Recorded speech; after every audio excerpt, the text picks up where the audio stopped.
মৰমৰ ছাত্ৰ ছাত্ৰীসকল, তোমালোক সকলোলৈকে মৰম যাচি আজিৰ পাঠ আৰম্ভ কৰিব বিচাৰিছোঁ। তোমালোকৰ বিজ্ঞান বিষয়ৰ চতুৰ্থ অধ্যায়ৰ তাপ নামৰ পাঠটিৰ প্ৰথম খণ্ডটি আজি তোমালোকলৈ আগবঢ়াইছোঁ। আশা কৰোঁ তোমালোকে মনোযোগেৰে লক্ষ্য কৰিবা আৰু শুনিবা। ছাত্ৰ ছাত্ৰীসকল, তোমালোকে নিশ্চয় জানা যে আমাৰ পঞ্চ ইন্দ্ৰিয়ৰ ভিতৰত স্পৰ্শ ইন্দ্ৰিয়ৰ সহায়ত আমি কোনো এটা বস্তু গৰম নে চেঁচা তাক অনুভৱ কৰিব পাৰোঁ।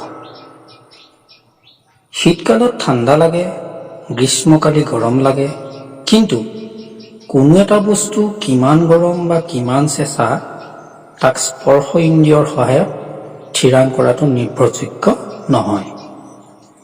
উদাহৰণস্বৰূপে, তিনিটা পাত্ৰ লৈ তাৰে প্ৰথমটোত চেঁচা পানী, দ্বিতীয়টোত গৰম পানী আৰু তৃতীয়টোত কুহুমীয়া পানী লৈ তুমি যদি তোমাৰ বাওঁ হাতখন প্ৰথম পাত্ৰত আৰু সোঁ হাতখন দ্বিতীয় পাত্ৰত ডুবাই দিয়া, তেন্তে দুয়োখন হাতৰ যিটো অনুভৱ, সেই অনুভৱ কিন্তু বেলেগ বেলেগ হ'ব। এতিয়া 2-3 মিনিট সময় ডুবাই থোৱাৰ পিছত দুয়োখন হাত যেতিয়া একেলগে উলিয়াই আনি তুমি তৃতীয় পাত্ৰত থকা কুহুমীয়া পানীখিনিত ডুবাই দিয়া, তেতিয়া কিন্তু দুয়োখন হাতৰ অনুভৱ বেলেগ হৈ পৰিব। গতিকে আমি বুজি পালোঁ যে স্পৰ্শ ইন্দ্ৰিয়ৰ দ্বাৰা গৰম চেঁচা নিৰ্ণয় কৰাটো নিৰ্ভৰযোগ্য পদ্ধতি নহয়। ছাত্ৰ ছাত্ৰীসকল, এই গৰম চেঁচা নিৰ্ণয় কৰা বা বস্তু এটাৰ উত্তাপ নিৰ্ণয় কৰাৰ নিৰ্ভৰযোগ্য জোখ হ'ল উষ্ণতা। এই উষ্ণতা থাৰ্মোমিটাৰ বা তাপমেটা নামৰ এবিধ সঁজুলিৰ সহায়ত জোখা হয়। এই তাপমেটা বহু ধৰণৰ আছে। আমাৰ শৰীৰৰ উষ্ণতা জোখা বা জ্বৰ জোখা তাপমেটা ক্লিনিকেল থাৰ্মোমিটাৰ বুলি কোৱা হয়। এটা জ্বৰ জোখা তাপমেটা দেখিবলৈ এডাল দীঘল, ঠেক আৰু সুষম কাঁচৰ নলীৰ দৰে। ইয়াৰ মূৰত এটা বাল্ব থাকে। বাল্বটো পাৰাৰে পূৰ্ণ কৰা থাকে। বাল্বৰ বহিৰ্ভাগত পাৰাৰ উজ্জ্বল আঁচডাল চকুত পৰে। তাপমেটাটোৰ গাত এডাল স্কেলো থাকে। এই স্কেলডাল হ'ল চেলচিয়াছ স্কেল বুলি কোৱা হয়। জ্বৰ জোখা তাপমেটাৰে 35 ডিগ্ৰী চেলচিয়াছৰ পৰা 42 ডিগ্ৰী চেলচিয়াছলৈ উষ্ণতা জুখিব পাৰি। জ্বৰ জোখা তাপমেটাৰ পাঠ লওঁতে কিছুমান সাৱধানতা অৱলম্বন কৰিব লাগে। যেনে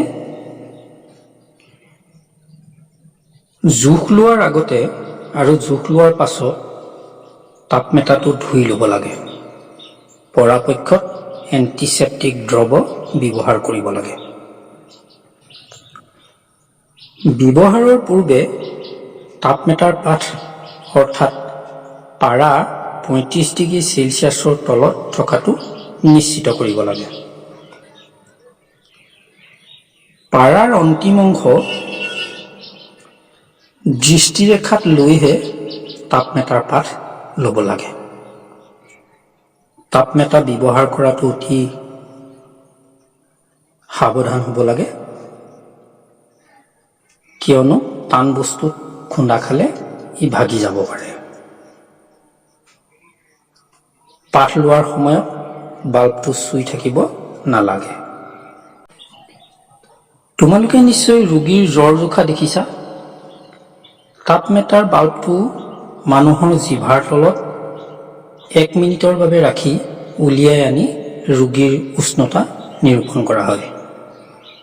তোমালোকে মনত ৰখা ভাল যে মানুহৰ শৰীৰৰ স্বাভাৱিক উষ্ণতা হৈছে 37 ডিগ্ৰী চেলচিয়াছ। এই জ্বৰ জোখা তাপমেটা কেৱল মানুহৰ শৰীৰৰ উষ্ণতা জোখ ল'বলৈহে প্ৰস্তুত কৰা হৈছে। মানুহৰ শৰীৰৰ উষ্ণতা সাধাৰণতে 35 ডিগ্ৰী সেলসিয়াছৰ তললৈ বা 42 ডিগ্ৰী সেলসিয়াছৰ ওপৰলৈ নাযায়।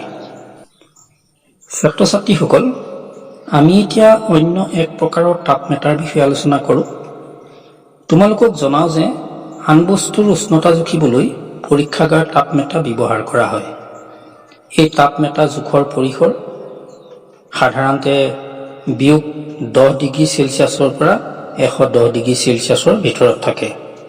ইয়াৰ উপৰি বতৰৰ বতৰা দিয়াৰ বাবে ব্যৱহাৰ কৰা তাপমাত্ৰাটোৰ নাম সৰ্বোচ্চ সৰ্বনিম্ন তাপমাত্ৰা।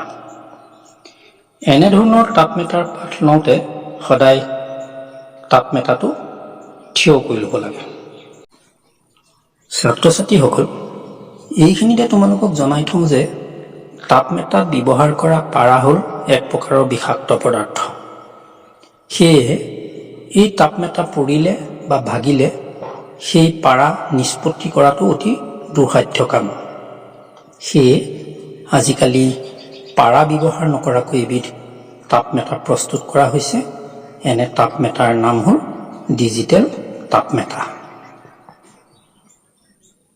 ছাত্ৰ-ছাত্ৰীসকল, আজিৰ পাঠত তোমালোকৰ লগত উষ্ণতা আৰু উষ্ণতা জোখৰ বিভিন্ন সঁজুলি আৰু জোখ-মাখৰ পদ্ধতিসমূহৰ বিষয়ে বিশদভাৱে আলোচনা কৰিলোঁ। আশা কৰোঁ তোমালোক পাঠটিৰ পৰা উপকৃত হৈছা। তোমালোকে পাঠটিৰ অনুশীলনীৰ প্ৰশ্নসমূহৰ উত্তৰ টোকাবহীত লিপিবদ্ধ কৰিবা। লগতে এই প্ৰশ্নকেইটাৰো উত্তৰ কৰি ৰাখিবা।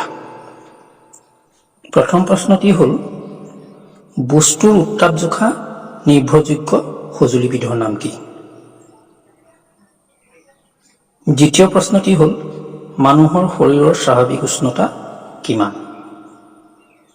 তৃতীয় প্ৰশ্নটি হ'ল, পৰীক্ষাগাৰ তাপমাত্ৰাৰ জোখৰ পৰিসৰ আৰু জ্বৰ জোখা তাপমাত্ৰাৰ জোখৰ পৰিসৰ কিমান? এই পাঠৰ পৰৱৰ্তী খণ্ডত আমি তাপৰ সঞ্চালন আৰু জলবতাহ আৰু স্থলবতাহৰ বিষয়ে আলোচনা কৰিম। ছাত্ৰ-ছাত্ৰীসকল, শেষত তোমালোক সকলোৰে কুশল মংগল কামনা কৰি আজিৰ পাঠ সামৰণি মাৰিলোঁ। ধন্যবাদ।